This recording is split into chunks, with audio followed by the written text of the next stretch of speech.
the NFL offseason and its summer lull period, the only real things that can happen for the next few weeks or months is guys signing contracts who would be free agents in 2025. And so in today's video, I wanted to go through the top 10 potential offensive free agents coming up in 2025, and if I think they'll get a contract before that happens. But before we get in the video, I want to take a second to ask you to please subscribe to the channel, ring the bell for notifications. It really helps us out. If you're a fan of the NFL, you'll love this channel as we release multiple NFL-related videos every Tuesday and Friday all year long. Now, let's get back to the video. Now, quick note, this list is in no particular order. It's just my top 10 offensive impending free agents. And we're going to start it out with Jordan Love. Jordan Love signed a 2-year contract with the Green Bay Packers just prior to the 2023 season when he became the full-time starter for the Packers. It was unknown whether Jordan Love would be a hit or a miss at the time, but I think we all know, especially given the second half of 2023, that Jordan Love is a massive hit. I 100% expect the Green Bay Packers will come to a contract with Jordan Love before the start of this season, given his impending free agent status. And I expect that contract to be well over $50 million. And while I think that is a bit of an overpay, that just seems to be the new going rate for newly upcoming quarterbacks who have some success at the NFL level. And with Jordan Love having one playoff win and only one season as a starter with the Green Bay Packers, he's definitely fallen into that camp of successful enough quarterback. And so I expect him to sign before the start of the 2024 season, and I expect it to be more than $50 million per season when he does sign. Next up, we have Taylor Decker, left tackle for the Detroit Lions. Most people might know of Taylor Decker as the guy who caught the 2-point conversion that wasn't versus the Cowboys towards the end of the 2023 season. But beyond that, Taylor Decker is one of the best blindside left tackles in the NFL. However, the Detroit Lions have already spent a significant amount of money this offseason, re-signing Penei Sewell at right tackle, Amon-Ra St. Brown at wide receiver, and Jared Goff at quarterback. Penei Sewell is also a guy that's more than good enough to move from right tackle to left tackle if needed, as that's where he always played in college, and only moved to right tackle because of Taylor Decker's position with the Detroit Lions. With Decker going to be 32 years old come the start of the 2025 season, and all the money the Lions have paid to other guys on their offense, I would not be surprised if 2024 is the last ride for Taylor Decker and the Detroit Lions, and he becomes an unrestricted free agent in the 2025 NFL offseason to sign anywhere he should so choose. Third on our list, we have Brandon Ayuk. Brandon Ayuk has been an elite wide receiver for the past couple of years with the San Francisco 49ers after a bit of a slow start to his NFL career in years 1 and 2. But Brandon Ayuk is also a guy that could very easily find himself as an unrestricted free agent signing elsewhere in the 2025 offseason. He has already gone on Instagram and Twitter and whatever and talked about how he doesn't really want to be a 49er and how he wants them to trade him. Obviously, this is not being talked about directly with the team, at least insofar as we know, but him and his brother have been on social media talking about how they want out. And with the 49ers already having guys like Deebo Samuel, George Kittle, just re-signing Christian McCaffrey, Jawan Jennings, and taking a first-round pick wide receiver in the 2024 NFL Draft, I do think Brandon Ayuk's time as a 49er is coming to an end.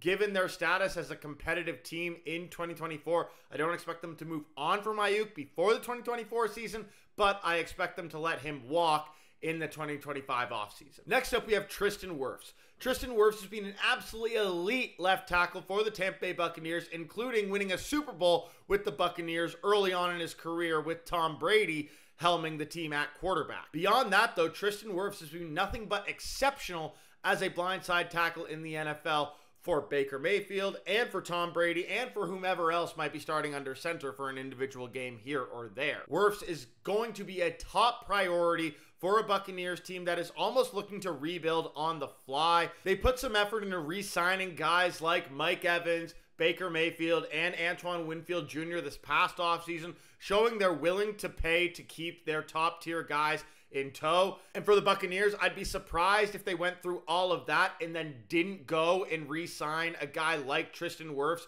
in such an important position and at such a young age. So I 100% expect them to re-sign Wirfs, though I wouldn't be surprised if it doesn't happen until next offseason, similar to what happened with a guy like Antoine Winfield Jr., where they utilize the franchise tag if needed, if they're unable to come to a contract with him before the franchise tag deadline. Fifth on our list, we have another big-name quarterback in Tua Tagovailoa, and this is one of the most difficult decisions that any general manager could have to make. Tua Tagovailoa has done nothing to prove that he is a playoff winner. The Miami Dolphins have brought in so much talent around Tua Tagovailoa. They have excellent coaching. They have one of the most dominant 1-2 punches at wide receiver with Tyreek Hill and Jalen Waddle. They've had an elite running game with some speedy guys like Raheem Mostert and Devon Achane this past season. And their offensive line has been nothing to sneeze at. But in spite that, the Miami Dolphins haven't even won an AFC East division title. And beyond that, they're definitely nothing close to a sure thing to make the 2024 NFL playoffs. I expect them to be in the wild card race, but there are a ton of really talented AFC teams that will be in that wild card race. And the Miami Dolphins might not even make the playoffs in 2024, in spite paying all of these guys to be really good players around Tua Tagovailoa, who's supposed to be the franchise guy who can lead you to a Super Bowl. The problem is Tua Tagovailoa is clearly a good enough quarterback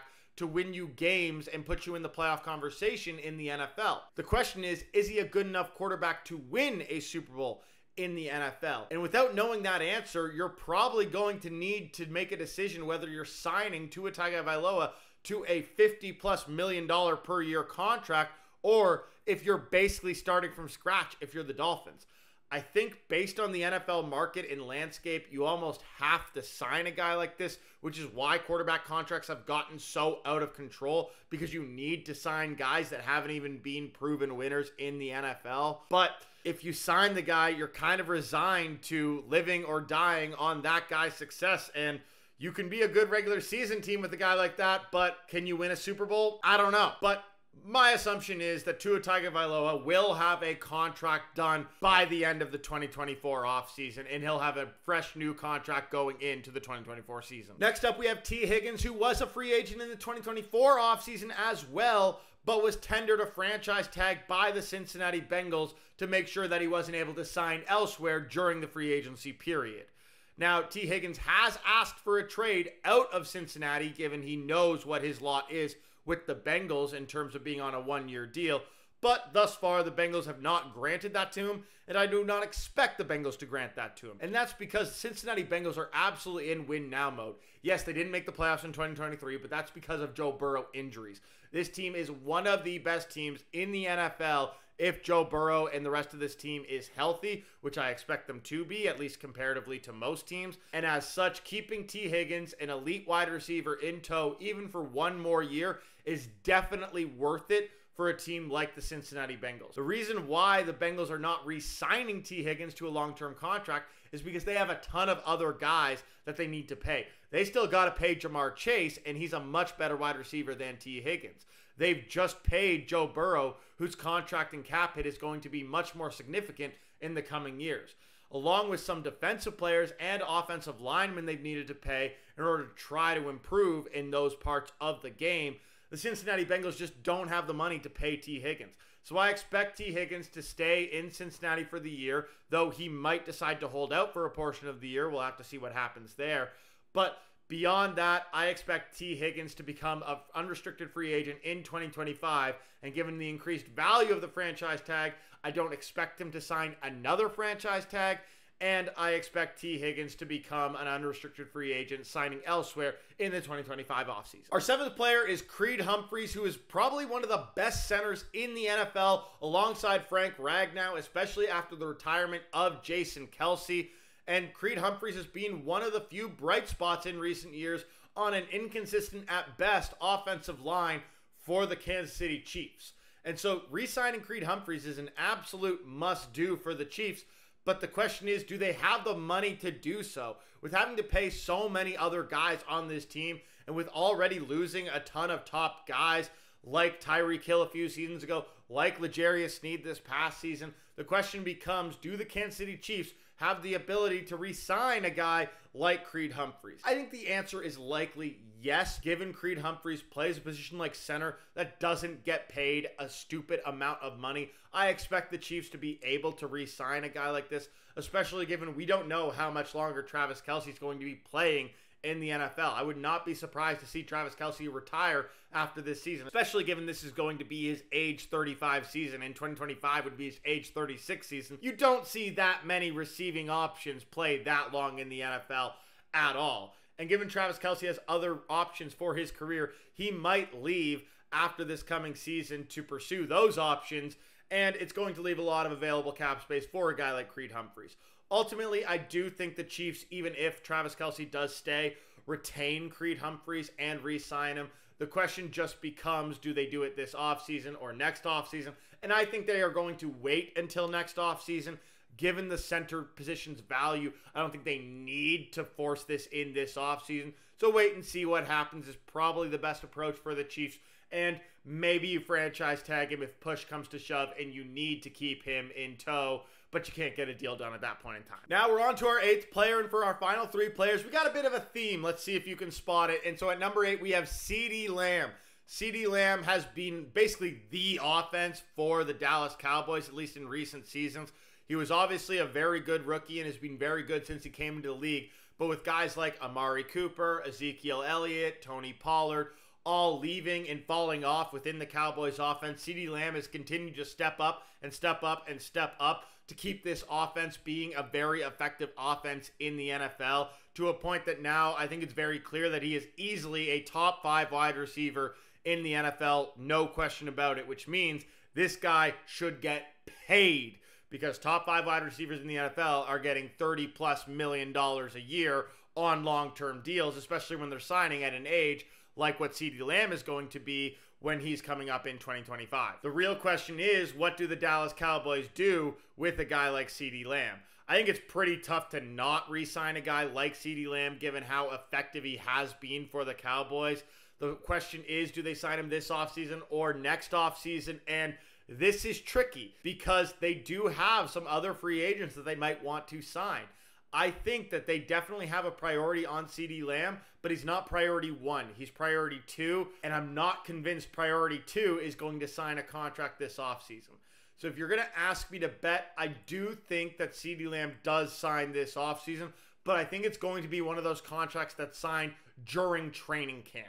A contract signed a little bit over the barrel by Jerry Jones and the Dallas Cowboys when CeeDee Lamb does not show up to training camp. They get a long-term deal done with CeeDee Lamb to keep him in tow and make sure that they keep him long-term, given he is the crux of this Dallas Cowboys offense. At number 9, we have Zach Martin, offensive guard for the Dallas Cowboys. Zach Martin has been one of the best interior offensive linemen in the NFL for nearly the past decade. Back in the day, the Dallas Cowboys offense was built off of 3 elite offensive linemen, those being Tyron Smith, Travis Frederick, and Zach Martin. And with Tyron Smith leaving in free agency for the New York Jets this past offseason, and Travis Frederick retiring a few offseasons ago, Zach Martin is the only remaining player of those elite offensive linemen, and he is still elite in the NFL.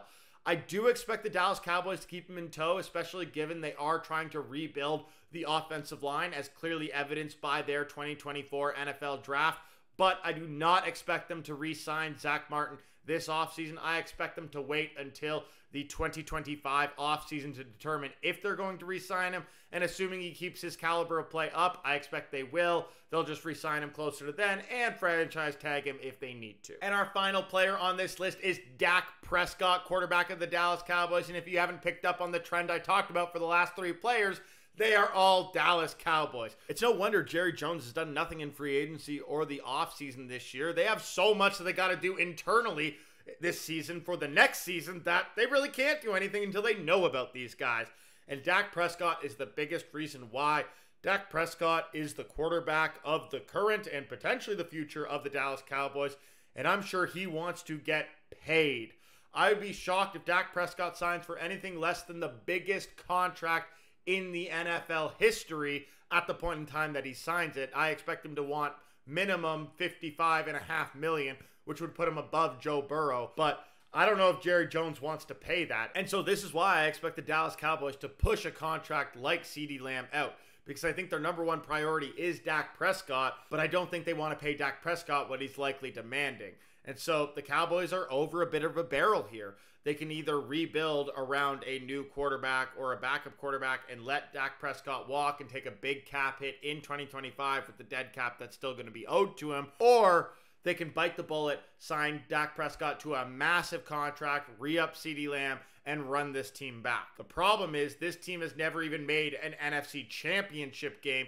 Dak Prescott's won very few playoff games. In fact, the only playoff game I can remember Dak Prescott ever winning is this past season in 2022, not 2023, where they beat the losing record Tampa Bay Buccaneers in the playoffs, which wasn't that impressive, let's be honest. Beating a team with a losing record in the playoffs is not really a claim to fame of, I'm a playoff performer. So when you take that all into account, I do think that the Dallas Cowboys will re-sign Dak Prescott. I think they're going to be hard-served not to. I think it's going to run until the 2025 offseason, though.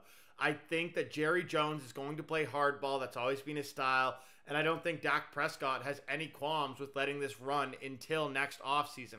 He knows he's going to get a contract from someone in 2025 no matter what happens in this season, barring a career-ending injury, which, you know, knock on wood that doesn't happen. No one wants to see that happen, but I do expect that Dak Prescott will push this into the 2025 offseason and force the Dallas Cowboys to pay him everything they want, or let him leave in free agency, given the Cowboys don't really have the option to franchise tag him with how his current contract is structured. But that's it for my top 10 impending offensive free agents for the 2025 NFL offseason video. If you enjoyed it, let me know in the comments, and remember to like and subscribe to the channel. Either way, I'll see you all next time. Peace!